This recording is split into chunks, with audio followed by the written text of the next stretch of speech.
Makeup artist হতে গিয়ে যা বিপদে পড়লাম। হে ভগবান, এত বড় দোকানে তো আমি মেকআপের জিনিস কিনতে চলে আসলাম, কিন্তু এই মেকআপের জিনিসগুলোর এত দাম, যেটাই ধরছে সেটাই 5-6 হাজারের নিচে না। এটা দেখি তো, এটা তো আমার কিডনি বিক্রি করলেও দাম উঠবে না। মেকআপের জিনিস কেনার আনন্দে তো আমি বাড়ি থেকে খেয়ে আসতেই ভুলে গেলাম। এই কেকটাই খেয়ে নিই, এটা আমি ব্যাগে করে নিয়ে এসেছিলাম।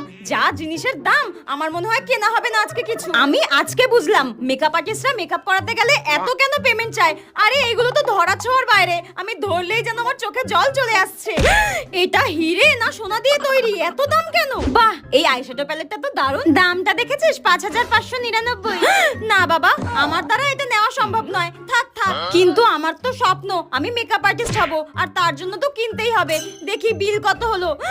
কত বিল করছে দাদা এটা? 3 পাতা ধরে কি বিল করছে এটা? দাদা এত কিছু নিলাম, একটু তো ডিসকাউন্ট দাও।